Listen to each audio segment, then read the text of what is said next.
Hey guys, how's it going? Michael here. Good morning. It's Tuesday morning here in Boone.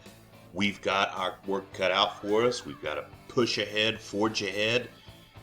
I'm still looking at the exams. I'm going to get my grade book sorted out and have those grades posted soon. But in the meantime, we can't rest. We got to keep pushing forward.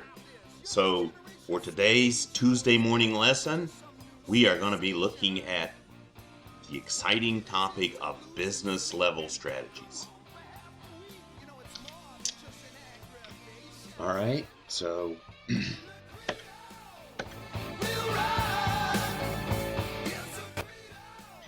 first question I'm going to ask you to think about is a simple one.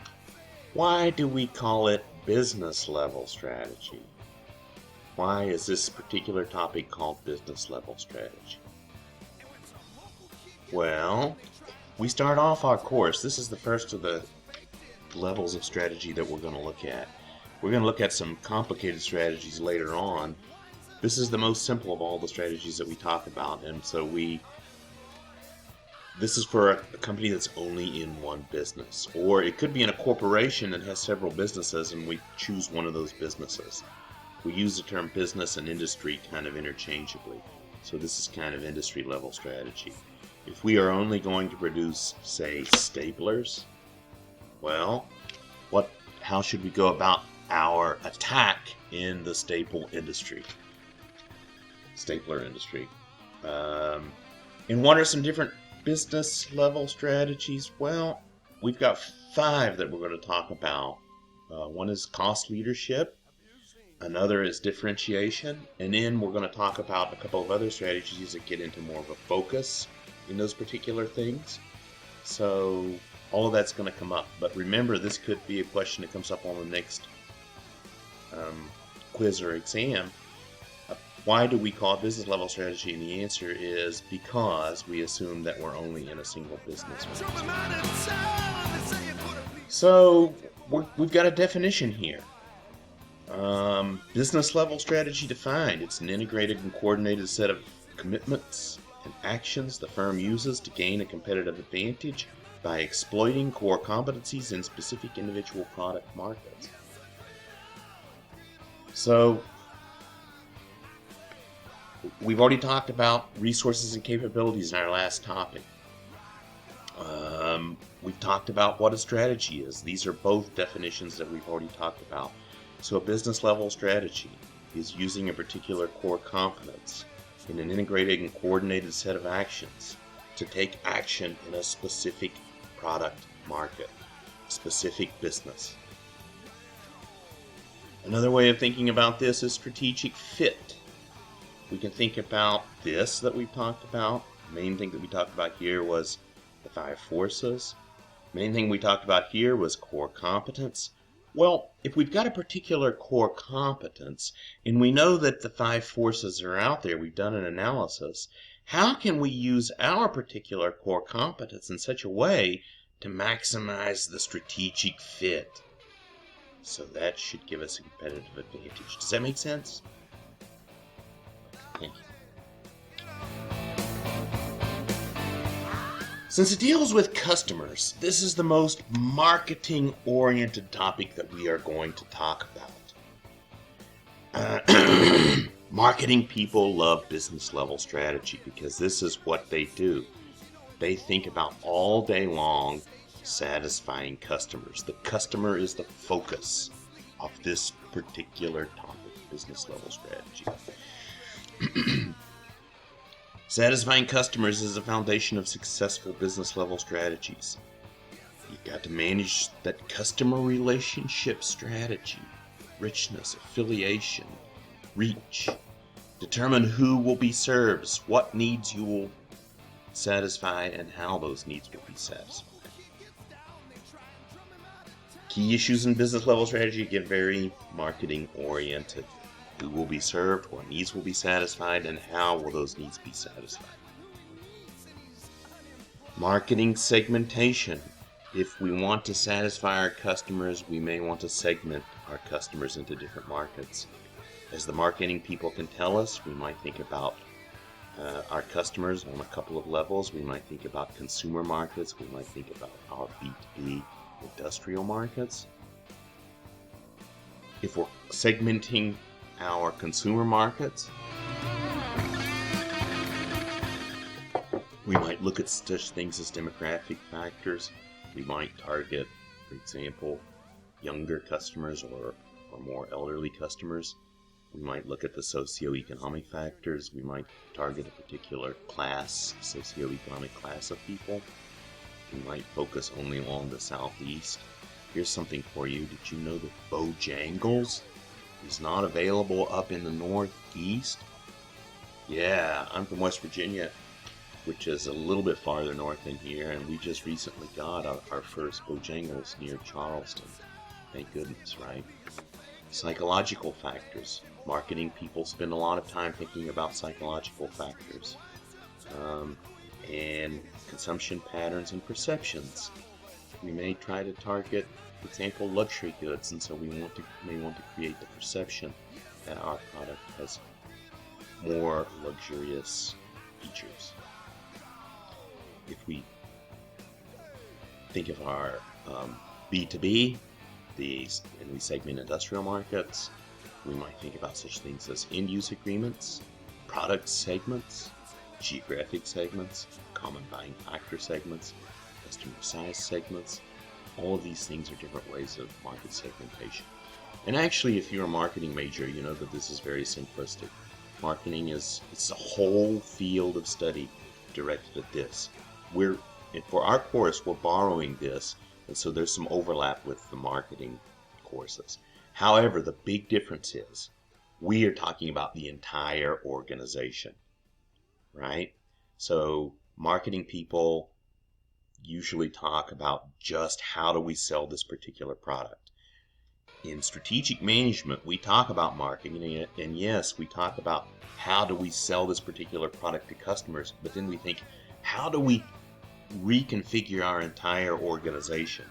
How do we reconfigure our entire organization to support this particular marketing strategy? So it's broader and more encompassing than what you studied in your marketing courses, if that makes sense. Purpose of business level strategy? Well, again, it's to create differences. Remember, one of the key things that we learned from Michael Porter in our last exam was one of the big things about strategy is what makes us different, what makes us unique. We want to create differences between the position of our firm and that of our competitors. So that means we have to make some choices. We have to choose to either perform activities differently or perform different activities, or both. One tool that we might use in order to demonstrate this is something called an activity map. An activity map, as you might guess, shows the activities, shows how they're integrated, and fit is the key to sustainable competitive advantage. I'm going to show you an activity map coming up in just a moment. Has anybody ever flown Southwest? Yeah, okay, so lots of people may have flown Southwest in the past. Southwest has a pretty good presence at the Charlotte airport. I know that. I've flown Southwest out of Charlotte before. So Southwest is a business school favorite. It's a company that has a unique culture. It has a unique strategy. It has lots of unique features that kind of set it apart. And actually, the airline industry, as Michael Porter mentioned in his last video that you watched, it's a pretty ugly industry. Usually it's hard to make consistent profits. Airline industry is one in which the margins tend to be topsy-turvy. They go up, they go down, and right now we all know that Warren Buffett got out of American Airlines, which, you know, that would have been unthought of a year ago. And the airlines right now are, of course, suffering very much, and they've had to take government handouts in order to keep them laying off lots of people. But here's what's bizarre. Southwest Airlines has been profitable every single year for the past 40 years. Yeah, that's a pretty good track record. That's the reason business professors like myself, like your marketing professors, other people, maybe supply chain professors, really love to talk about Southwest Airlines. Because it's a company that we can say, this is a crappy industry. It's ugly. Most companies don't do well. In the past 40 years, there have been dozens of companies that have come into business and went bankrupt. And through all of this horrible environment, you've had Southwest just stick to their little strategy and be consistently profitable for 40 years. Mind you, they're not always the most profitable. During the good times, their profit doesn't seem to swing as high as does some of the other airlines. However, during the bad times, they seem to hold their own, whereas the other airlines tend to be a lot more volatile. There seems to be a lot more inconsistency in the earnings of the other airlines than Southwest Airlines. And how do they do it? Well, let's look at their activity map. This is Southwest Airlines activity map, and we're going to call these nodes. We've got 6 what we're going to call primary nodes, and a node is really just a key feature of the strategy. All right? So the 6 primary nodes are limited passenger service, frequent reliable departures, a lean, highly productive ground and gate crew, high aircraft utilization, very low ticket prices, short haul point-to-point routes between mid-sized cities and secondary airports. Now I'm going to talk a little bit, I think most of these are self-explanatory, but let me talk a little bit about this one. Southwest Airlines is unique in that it doesn't use a spoke and hub system. Spoke and hub, most airlines have a spoke and hub system where they have a hub, and then anytime you fly that airline, you typically go into one of their hubs, and then you go out to a smaller city. So for example, well, we all know that Delta has a hub in Atlanta, right? So, gosh, it doesn't matter where you're flying in the U.S. If you fly out of Charlotte, you're pretty much going to go to Atlanta first if you fly Delta, right? Well, Southwest Airlines doesn't have that system.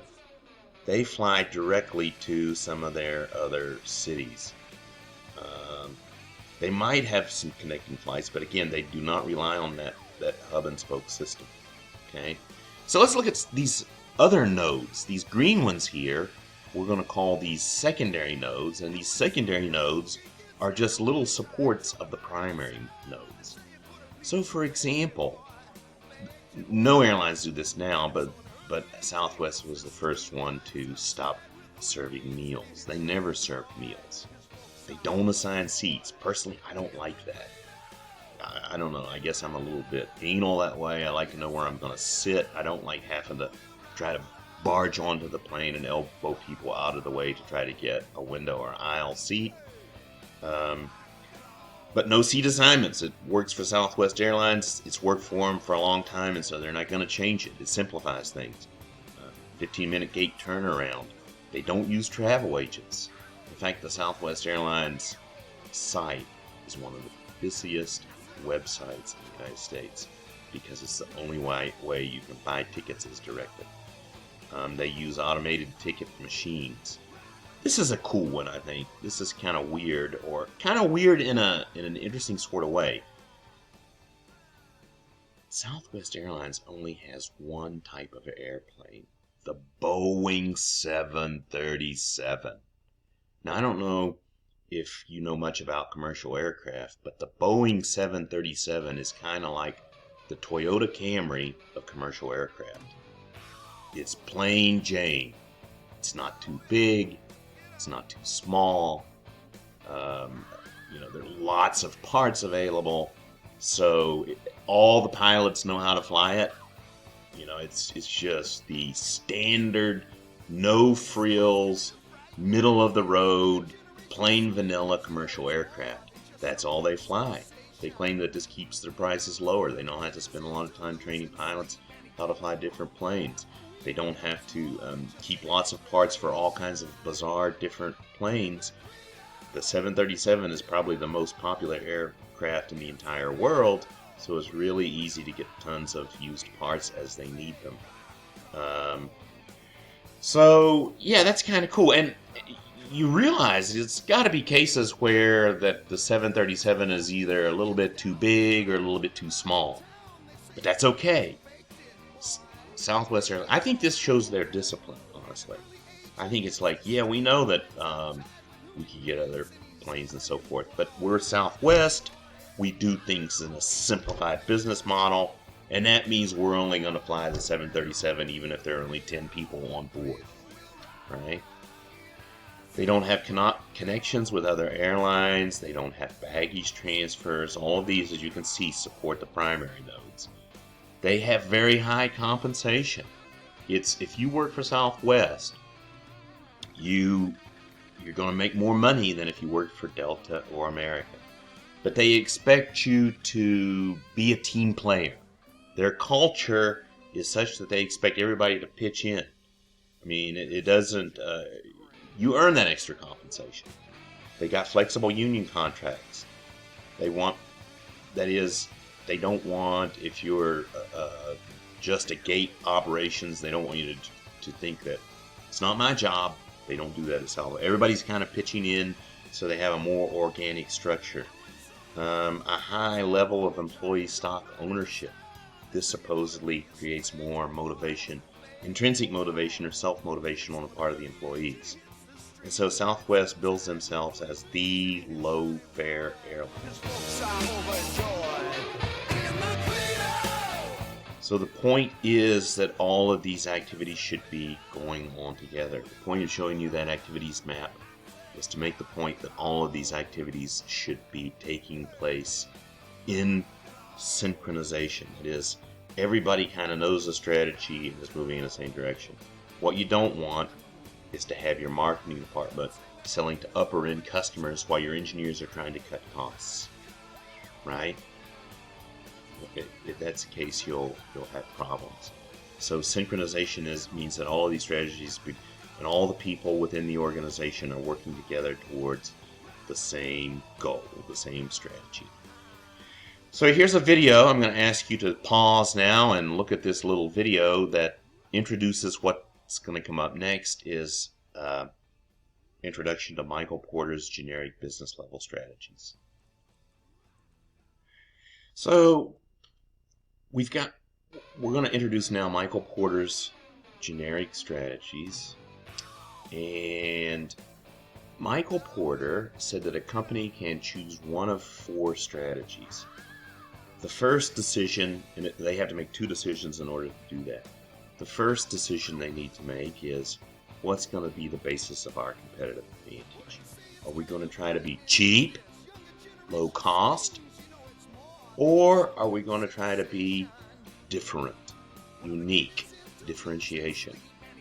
And then we have to decide on our marketing strategy. Are we going to shoot for a broad market where we're shooting for lots of customers that don't really have that much loyalty, what we might call customer breadth?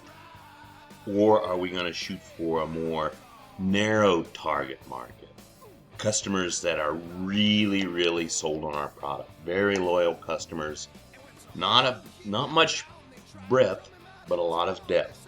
So are we going to go for product breadth, or are we going to go for product depth? And if we make those 2 decisions, these combine to come up with 4 different business level strategies. And there's another one that we're going to throw in that's a more recent addition from Michael Porter. So here we are. We have the initial 4 business level strategies. Again, first, are we talking about we're competing on cheapness or cost, or are we competing on uniqueness and differentiation? Then are we talking about, are we shooting for customer breadth, or are we shooting for customer depth? Well, the first one, if we're competing on cost and shooting for a broad target, customer breadth, we're just going to call that one cost leadership strategy. That's a broad cost leader strategy. Maybe Walmart, maybe I don't know. You can come up with your own examples. Think of a company that's shooting just for a broad, maybe Dell Computer in the computer industry. So, but think of that on your own, and there's some examples that are in the little video that you just watched.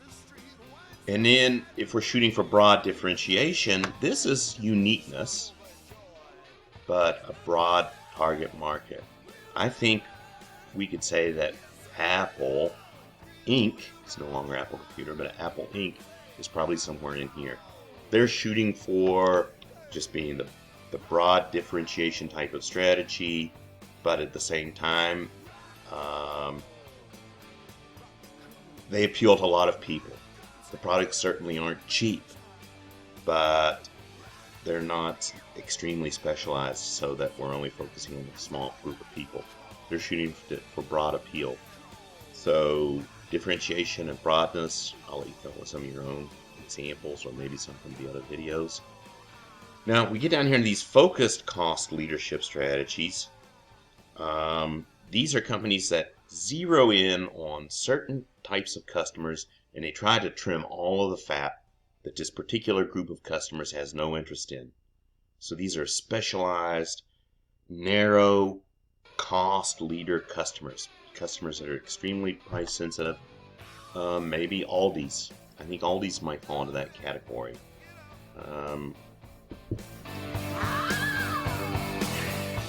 Oops. Page up just a moment. I want to make sure that come up. And the last one is focused differentiation.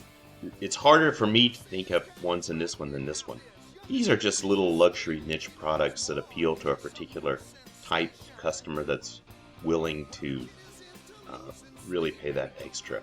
These are boutique types of products that appeal to a narrow segment, but that narrow segment is really willing to pay for those features, and so they often tend to be very costly.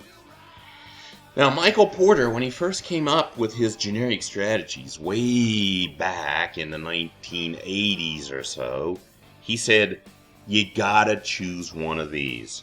If you don't make a commitment and either shoot on this one, or this one, or this one, or this one, you're gonna be just stuck in the middle.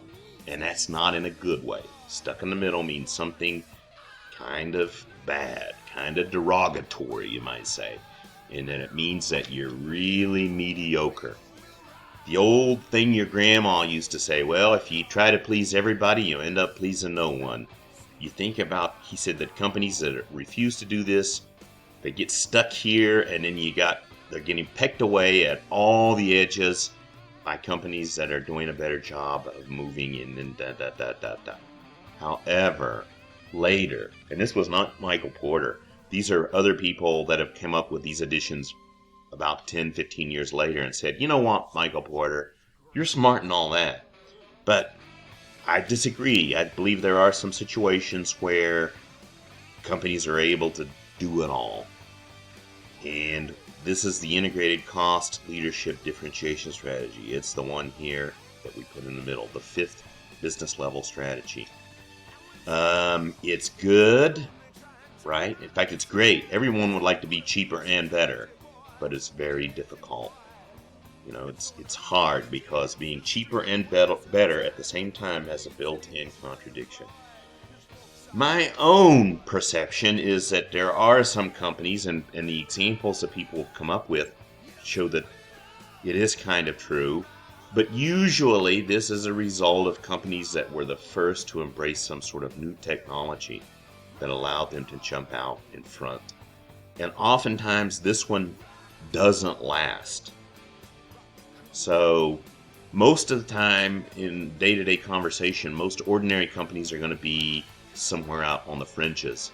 There might be a situation where new technology comes along and a company embraces that new technology and is able to straddle this for a while, and then they jump up here. I'll give you an example. Netflix. I believe Netflix is an example of a company that was the first to embrace a new technology, and so for a while they were able to pull off this integrated strategy of both being better and cheaper, right? Because people had their media. They like to watch their digital media, and before they either had to rent it at Blockbuster or whatever, or go to the theaters or whatnot. Netflix embraced this streaming technology when along came the internet. They were the first ones to do that. And in doing so, man, Netflix seemed like it was too good to be true there for a while, didn't it? I mean, for like $8, the price of one single ticket at the Boone Mall over here at the New Market Center. What's a ticket cost? $8 or $10? Who knows? Most of us don't go to the theaters anymore. It's been a while. But you know, for the price of one ticket, you could get all of this content, all of these TV shows, all of this stuff, and all these movies. They weren't the new releases, but you could get it all. So it was both cheaper and it was better, more convenient, better selection. So for a while there, they embraced this and they were able to do that. However, now it looks like they're facing lots of competition. You got other people that have popped in, right? Latest is Disney Plus has come in with streaming. Everybody and their sister wants to get into streaming now. So you've got Hulu, you've got Amazon Prime, you got Disney Plus. All these people are coming in. So it's yet to be seen whether Netflix is going to be able to maintain an example. I'll give you another example. Amazon.com. All right. Before we had e-commerce take hold, you had to go out and do some legwork and shop around and buy stuff. And, you know, it was typically pretty costly, both in having to physically go there, buy the stuff, and then the stuff was costly. Well, Amazon.com came along, embraced this new technology of e-commerce. They're the first company to really jump into it and go into it big time with economies of scale, starting off with books and then expanding it into just about everything. And they are still riding out that competitive advantage. So Amazon.com, my gosh, it feels like sometimes they're taking over the world, doesn't it? Because Amazon, I love it. Everybody loves it. I mean, I think I'd kind of like to see that, and you can just go on a click, and bam, it shows up magically at your doorstep the next day, and it's cheap. So it's both cheaper, both in terms of the price that you pay, plus you don't have to go out, and it's better. It's much more convenient. You just sit in your home, you can lie in bed and do your shopping, all of your Christmas shopping, you can do it very conveniently. So it's both better and cheaper. That's a tough combination for Walmart and Barnes & Noble and everybody else to beat. It remains to be seen whether Amazon.com is going to be able to keep their integrated cost leadership differentiation strategy. But there's no indication at this point that they have any really big competitors. Although e-commerce, everybody's embracing it now, it looks as though Amazon.com has a first mover advantage, and they've used economies of scale to build logistics. It's going to be really hard. Their biggest threat is that they may become a victim of their own success. There's talk about breaking them up because they just are too big. All right then, so let's talk about a little bit about these. Let's talk about, okay, cost leadership. Today we're only going to talk about cost leadership. In my next recorded lesson, I'm going to talk about differentiation and the others. Today we're going to start off just talking about cost leadership.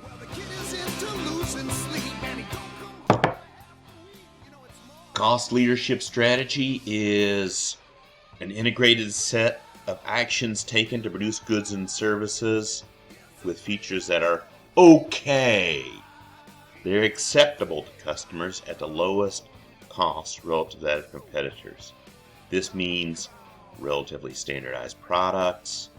You got to have features that are acceptable to lots of customers. You got to have the lowest competitive price. So notice that it's just acceptable. It doesn't mean you're so excited about it. For example, let's talk about Dell Computer. Dell Computer, is it a sexy, exciting product? Nah, I mean, most people, when you buy a Dell Computer, you know what you're getting. You're getting the box, and you're getting the features, and it's going to be good, Are you happy about it? Most of the time not. It's just okay. But you know it's going to be cheap, so keep that in mind, because when we get a differentiation, it's going to be a little bit different.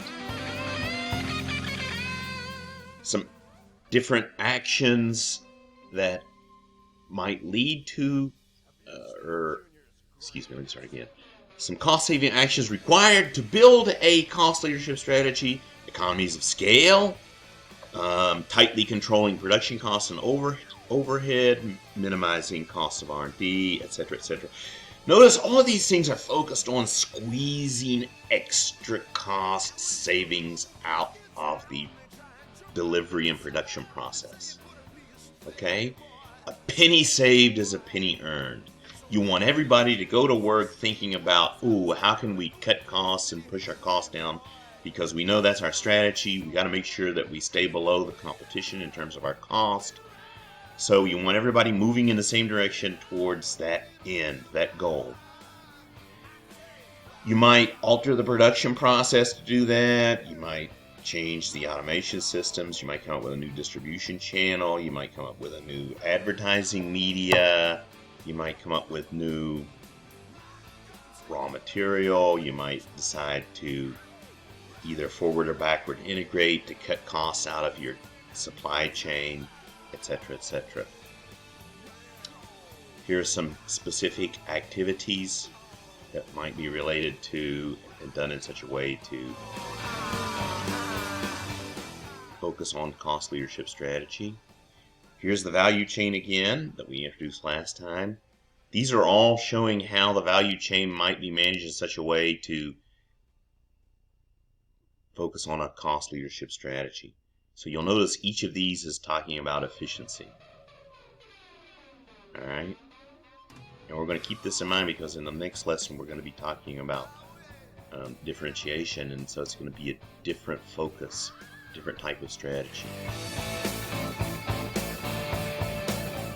Here's another way of looking at this. This is the more traditional way of viewing the value chain. And again, notice these things such as intense and effective training programs to improve worker efficiency and effectiveness, cutting turnover. All these things are talking about squeezing extra money out of the cost side of it, and thereby increasing profits. So we can also think of it this way. Each of these, as we mentioned last time, each of these links in the supply chain talks about an activity, but it also represents money. Money is spent in each of these. And so you can think about all of this as costs on this side, and then you think about this as revenue on the other side. With a cost leadership strategy, we're trying to increase our bottom line by pushing down the cost side, focusing on the cost side rather than the revenue side. Trying to make the total cost of all of these activities in the value chain as small as possible. So we talked about Southwest Airlines. Clearly, Southwest Airlines is following a cost leadership strategy. Notice that all of these things are geared toward pushing down costs. They try to remain the cost leader in all of the airline industry. Have you seen Junior's grade? Okay.